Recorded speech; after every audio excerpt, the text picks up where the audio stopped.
Gracias al Señor por las hermosas alabanzas. Este es el fruto de cuando los hermanos se quedan, y yo estoy seguro que muchos están cansados porque trabajan durante la semana, pero la mayoría nos vamos a nuestra casa y hay un grupo de hermanos que se quedan a ensayar para luego presentar estas preciosas alabanzas. Y agradezco mucho al Señor por cada uno de ellos. Tenemos la cena del Señor hoy, la cena de comunión, y un punto que yo siempre recalco, que la cena del Señor es para los hijos de Dios, para todos los hijos de Dios. A veces suele ocurrir que viene algún hermano de hoy visita de otro lado, que alguien lo invitó, y se puede estar preguntando, ¿será que yo puedo tomar o no puedo tomar? Sí, porque es para todos los hijos de Dios. Y vamos a leer una porción que conocemos mucho, en el Evangelio de Lucas, el capítulo 22, cuando Jesús tomó la última cena con sus discípulos, participó de la Pascua, y en realidad él era el verdadero Cordero Pascual. Pero él va a participar con sus discípulos de ese cordero que era simbólico, del verdadero cordero, del verdadero sacrificio. La palabra del Señor dice: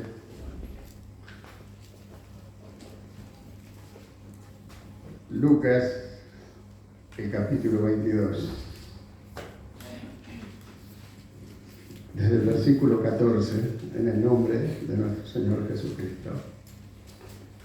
Cuando era la hora, se sentó a la mesa y con él los apóstoles y les dijo, y fíjese que las palabras que Jesús dice están entre signos de admiración, quiere decir que él exclamó, puso mucho énfasis, mucha fuerza en lo que dijo, porque realmente así era, él estaba esperando ese momento. Cuánto he deseado comer con vosotros esta Pascua antes que padezca. Porque os digo que no la comeré más hasta que se cumpla en el reino de Dios. Y habiendo tomado la copa, dio gracias y dijo, tomad esto y repartidlo entre vosotros. Porque os digo que no beberé más del fruto de la vid hasta que el reino de Dios venga. Y tomó el pan y dio gracias y lo partió y les dio diciendo, esto es mi cuerpo que por vosotros es dado, haced esto en memoria de mí. Ese pan que nosotros vamos a comer en forma simbólica representa el cuerpo de nuestro Señor Jesucristo. Y ese jugo de uvas que vamos a beber representa la sangre de nuestro Señor Jesucristo. De igual manera, después que hubo cenado, tomó la copa diciendo, esta copa es el nuevo pacto en mi sangre que por vosotros se derrama. Y él todavía no subió a la cruz, pero él ya da como un hecho consumado.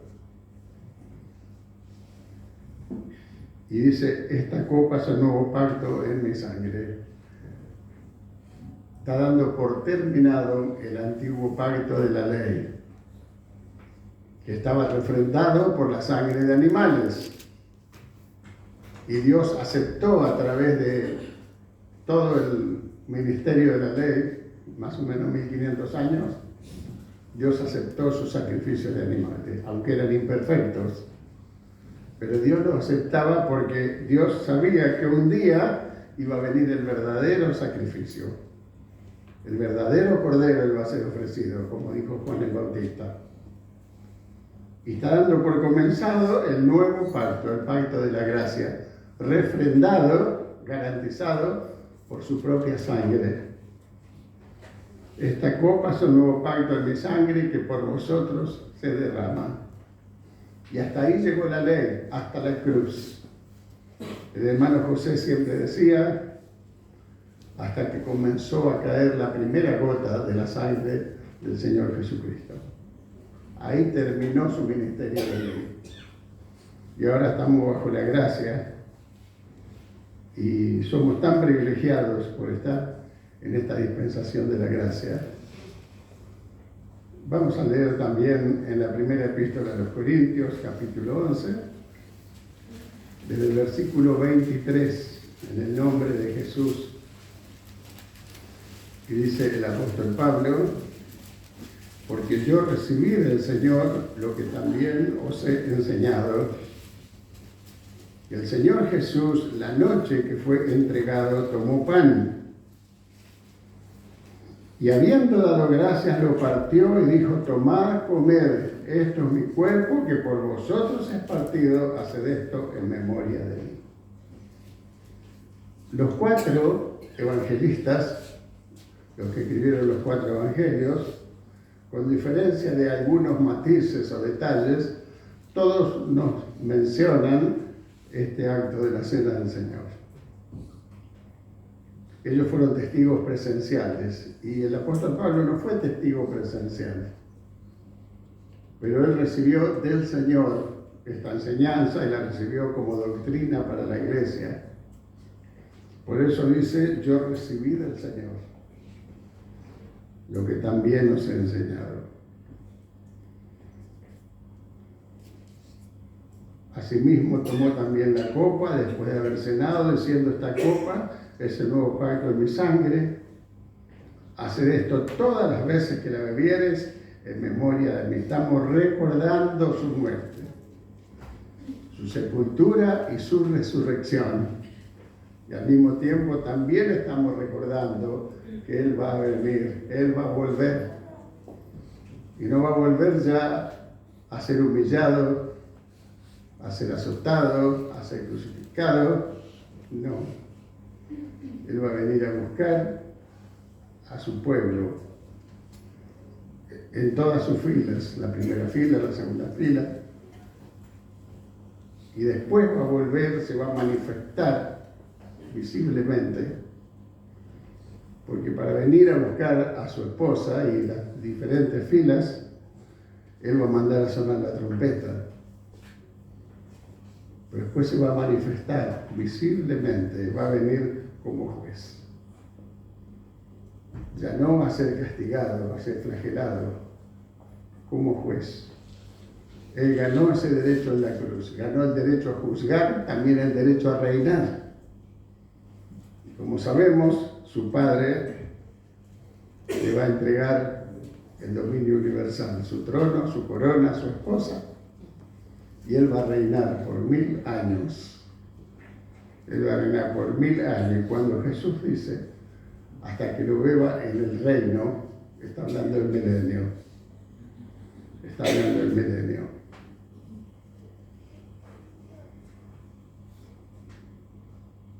Así pues, todas las veces que comiereis este pan y bebiereis esta copa, la muerte del Señor anunciáis hasta que Él venga. No hay un plazo determinado. Mientras la iglesia esté acá en la tierra, va a seguir celebrando este memorial, recordando la muerte de nuestro Señor Jesucristo. Y menciona algunas cosas acá que yo siempre trato de recalcar.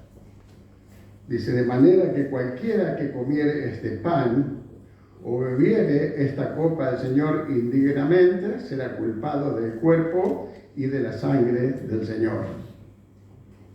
Por tanto, pruébese cada uno a sí mismo y coma así del pan y beba de la copa. Porque el que coma y bebe indignamente sin discernir el cuerpo del Señor, juicio come y bebe para sí. Por lo cual hay muchos enfermos y debilitados entre vosotros y muchos duermen. Y puedo decir enfermos físicamente, debilitados físicamente, también debilitados espiritualmente. Dice: y algunos duermen. Y en el lenguaje bíblico el dormir habla de alguien que muere. Alguno, tal vez por no discernir el cuerpo de Cristo y tener este enojo, este deseo de división, estar enojado malamente, a veces con el pastor o con alguien, eso causa enfermedad física y enfermedad espiritual. En algunos casos hasta llega a morir prematuramente. Y a veces es su ministerio el que está así, seco, está muerto, no tiene vida.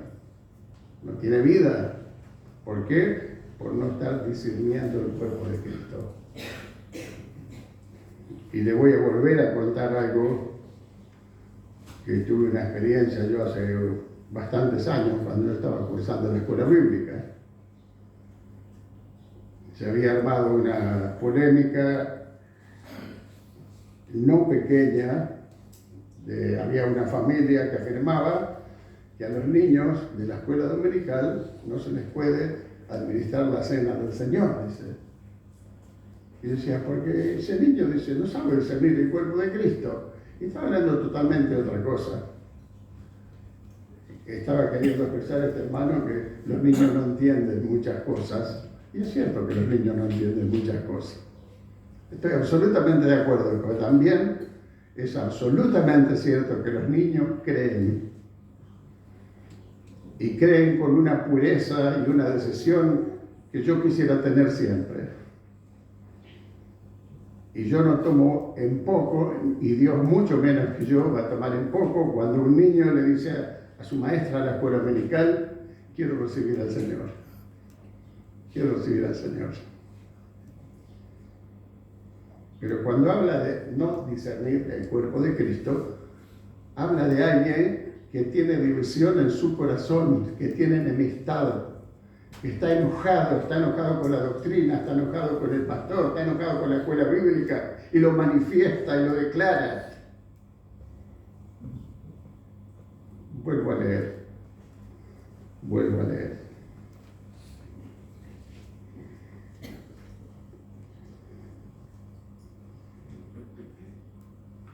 Porque el que come y bebe indignamente, sin discernir el cuerpo del Señor,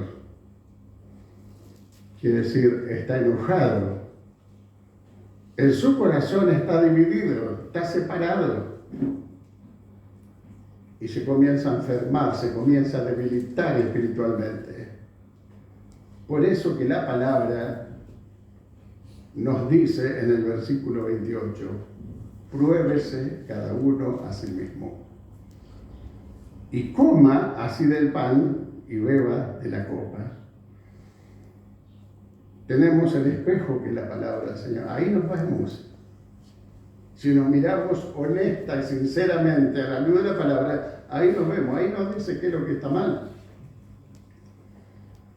Y nos juzgamos a nosotros mismos y venimos delante del Señor y pedimos perdón al Señor y podemos participar.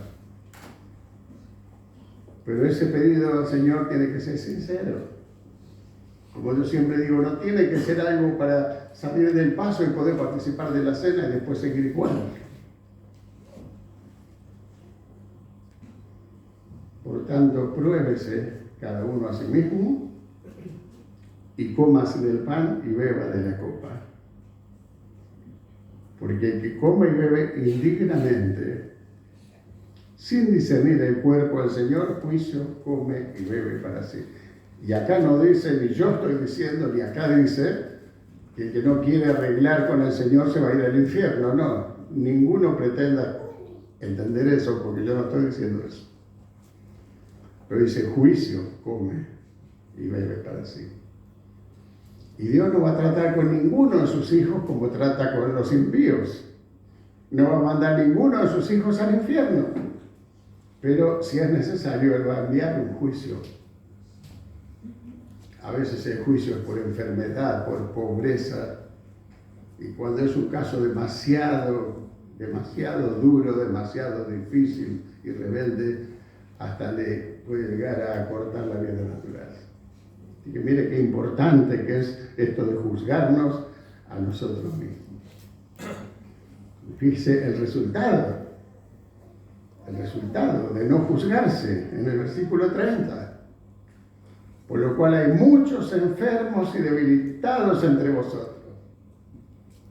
Y muchos duermen. A veces está durmiendo en su actividad espiritual, como si estuviera muerto. Alguien que era un precioso instrumento del Señor y ahora está ahí. Y ese por no juzgarnos. Por no juzgarnos. Si pues nos examinásemos a nosotros mismos, no seríamos juzgados. Qué lindo poder mirarnos a la luz de la palabra. Señor, estoy faltando acá, perdóname, Señor, y ayúdame, Señor. Ayúdame, Señor. Mas siendo juzgados, somos castigados por el Señor para que no seamos condenados por el mundo. Entonces, nos vamos a presentar delante del Señor y vamos a arreglar con el Señor, lo que sea que tenemos que arreglar, si tenemos algo que arreglar, y después vamos a participar. Voy a mencionar